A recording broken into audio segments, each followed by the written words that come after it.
Well, hey folks, listen, just the other day at League, I had Sullivan Tipton out here. He was hanging out with us, and if you don't know who he is, go check him out. He's been on the tour, he's tearing it up. He's a great guy, but he's from the area. I'm here at Inverness Disc Golf Course in Birmingham, Alabama, and we were at League Monday night, and he was just playing around with us. And we got to hole number 9 here, the classic hole that I've done some videos about throwing downhill. And we got up to here, and I really think probably the cheat code for this is to throw a thumber. Just the way it sets up, it works pretty nice for a thumber. And he got up and said, I really don't throw thumbers. And it got me thinking, because as a YouTube guy, I'm trying to think of what's the next video I can do? What can I talk about? What can I help you with? So if you're out there and you've got some great ideas you'd like me to work on, send them my way. I'll take them, leave a comment. It would be great. But anyway, it got me thinking about what are the shots that we tend to compensate for because they just feel uncomfortable to us, and how can we work on that? If that sounds kind of interesting, make sure to stick around right after the intro.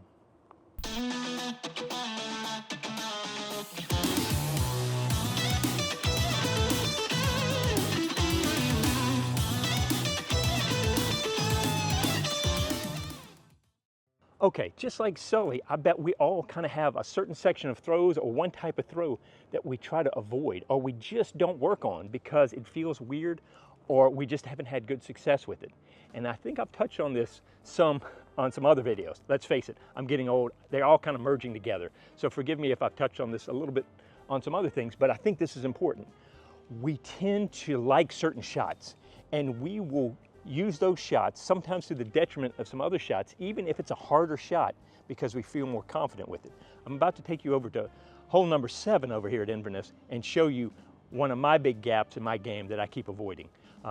But I hope this is going to help you think about, all right, I want to be an expert in everything in disc golf to the best of my ability. That should be our goal, to be learning to know how to do as much as we can with disc golf. And the problem is we tend to have a section that we kind of hide, or we go, well, yeah, I've played with that a little bit, but we haven't worked on it. And my channel is all about working on those tough spots. We love to work on the easy spots, but we really need to invest in the tough spots. And so what I'm gonna do is I'm gonna show you my own process, because I thought of this on Monday. It's now Wednesday, and I haven't done anything with it, but I wanna walk you through kind of my thinking of, oh yeah, I'm just as guilty as Sullivan, and I don't necessarily hope that you're the same way, but hope you can relate to it, that we need to work on those tough things so that we don't have those shaky, scary things. Because when you have to make that shot and you haven't practiced it, a lot of chaos, a lot of pressure, a lot of stress, and usually not great performance. So let's take a break, move over to hole number 7, and we'll talk about it a little bit more. Okay, here's hole number 7 to the yellow basket, which is off to the right. It's down the hill there, but the tee shot is back here. It's a straight shot that comes through these trees right here, and once it gets past this pine tree over here, that's when it needs to break over this way. But the problem is so often I'm trying to throw something overstable, or I'll tell you more about what I do over there, but so many of the things cut in early, and they keep pushing into this area here because I'm using overstable stuff, because I can rely on it a little bit more. I feel more confident with it. When I need something that's going to turn, but also push a little bit more. And so I have a way I've overcompensated for that, or compensated. I've got a shot that works pretty well, but I've avoided another shot that I think is probably a less stressful, smarter throw on this hole. So let's go back to the tee pad and talk about it. Okay, so we're on the tee pad here, and the shot is down. Then when you get past that pine tree, you start to want to make a break to the right. So I can take a Firebird, or I use a really overstable Boss, and I can crank it on forehand, you know, and do I can do a hard chopped shot that comes around, just misses that tree, and then goes kicking that way. The problem is what's happening at the end is it's wanting to fight back hard to the right. And with that slope of ground, it wants to hit, and it wants to carry back into the trees, back where there's danger and jungle. It wants to finish short. Instead of pushing towards the basket, it's cutting off just at the end and coming on the right side. My discs are always landing short in the trees or going by the basket down the hill. I'm not going at the basket. I've compensated for that with my bullseye birdie. And I left it out on the course the other day, but fortunately my buddy Pelham found it and he rescued me, because that's my sweet birdie that you see I putt with all the time or throw.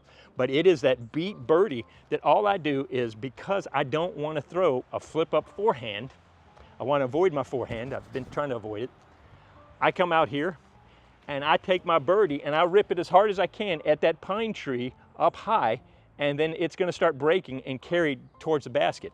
And because it's a backhand throw, it's going to start turning, but it's also going to be pushing towards the basket. So some of my best shots have been with that birdie. The problem is, I have to rip it, and if I'm not on, I can yank it over. If you're looking at shots and their easiness versus their repeatability versus their error factor, you know, you're always trying to find that sweet spot where it's easier for you to throw and you get the best results from it. That birdie shot is a high technical shot. Now, I've thrown it enough that it's become less technical for me, but it's still, if I'm having an off day, I'm cranking it into the trees, or it can get bad. And so the better shot for here, I think, a less stressful shot, if I will just work on it, is a flip hyzer forehand.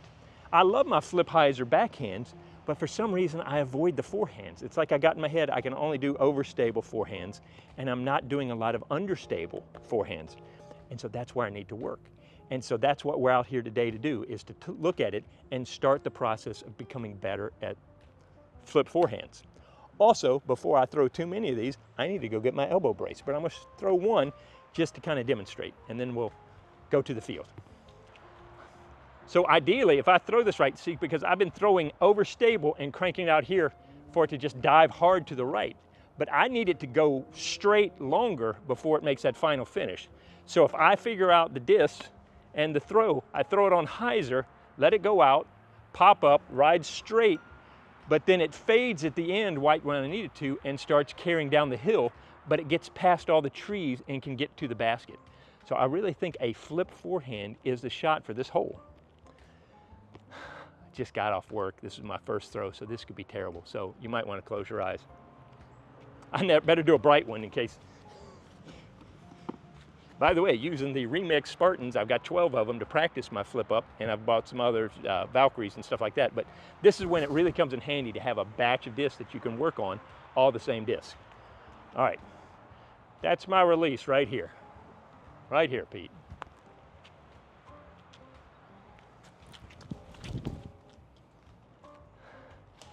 I pulled it over just a little bit. I needed to get it down a little more hyzer. Okay, I'm gonna do one more. You know, we always, one more.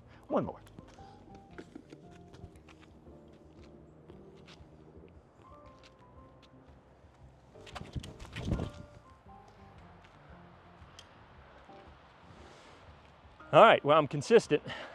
I'm still worried about that, and I'm pulling over a little bit. Before I hurt my elbow too much, we're gonna go down and let's work on this. And it's as simple as that.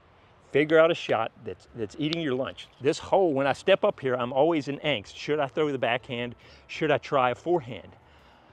I should come up to, especially the amount of times I play this course, I should walk up and know exactly what I want to throw and be comfortable with it every time I step up. And this hole kind of gives me those little, ooh, should I, shouldn't I? And you don't want that when you're playing, especially if you're your home course. You should know every one of these and practice it till you got it nailed down and go, I know exactly what I do every time. So now let's go try to work on this a little bit out in the field. All right, before we hit the field, or I may put this somewhere else because I didn't like how I said it earlier, so I'm trying it again, and hopefully this will make some sense to you.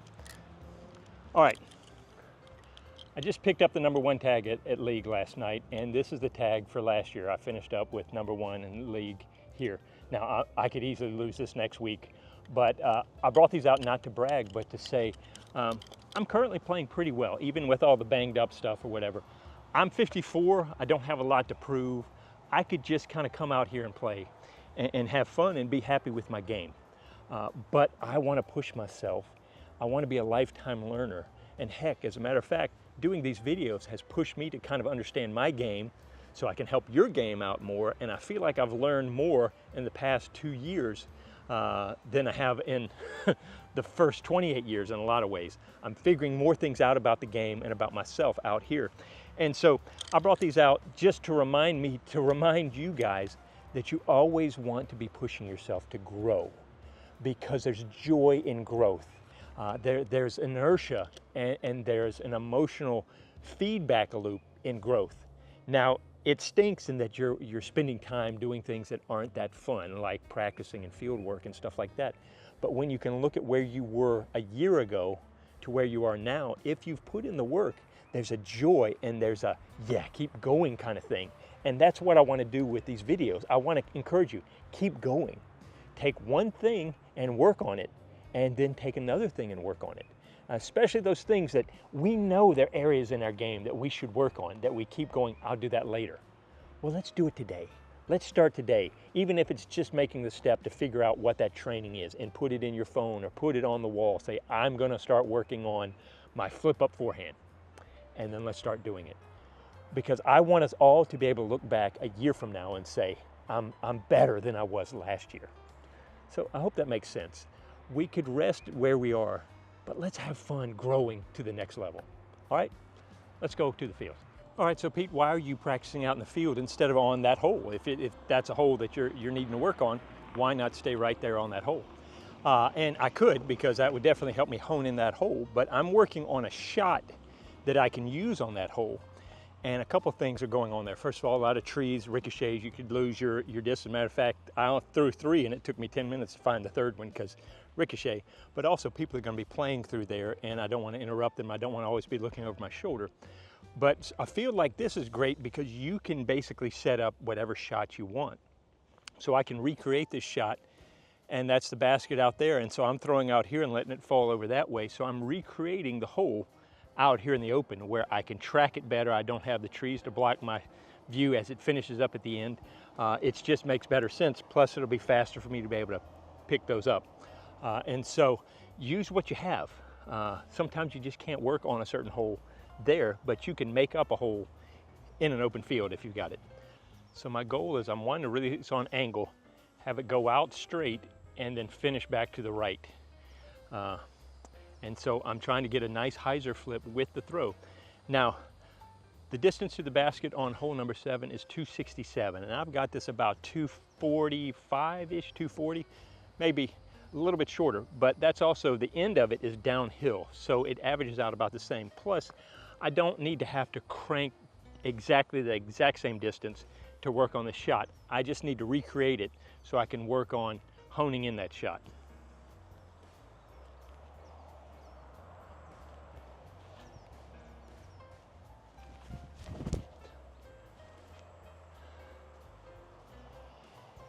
I kind of wimped it. I didn't give it enough pop, so it didn't pop up enough. It got there, but that was more almost on the hyzer all the way.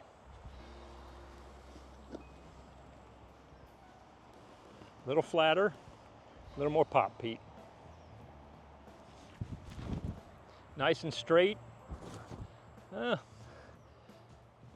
These may not be quite as flippy as I thought. I got to throw a little flatter. That's fine. I'm just going to throw it nice and flat right at that tree. Well, that one flipped for me. Straight as an arrow now. All right, let's put a little more hyzer. That's a good one. Now fade back, fade back. That would have been a good shot down that alley.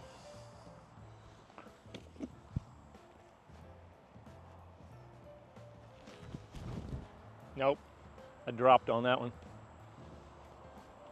I'm wanting to come in and then drop back to the right. Almost run out of gas and then plop to the right.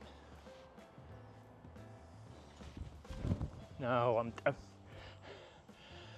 it's good to know I make the same mistakes either side of my body. I'm dropping into it like a forehand. I'm dropping into it when I need to pull through.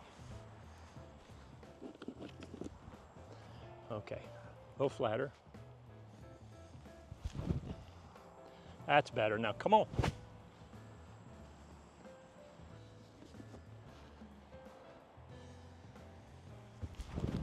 Well, pulling across. So you see why I need practice on this. I'm not consistent with the shot. I need to spend some time doing this.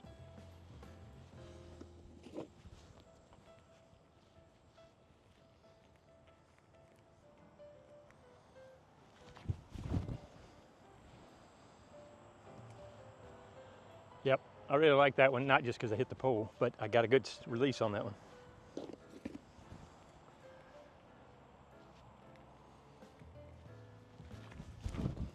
Nope, pushed it.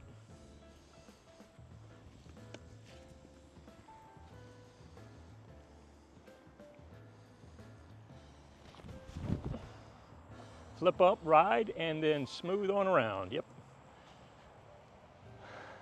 That's what, hopefully I can get consistent in that.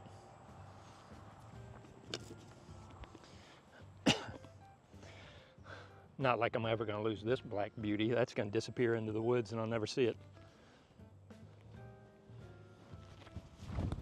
Oh, got a 2 nose up. It worked out, but that was a bad nose angle.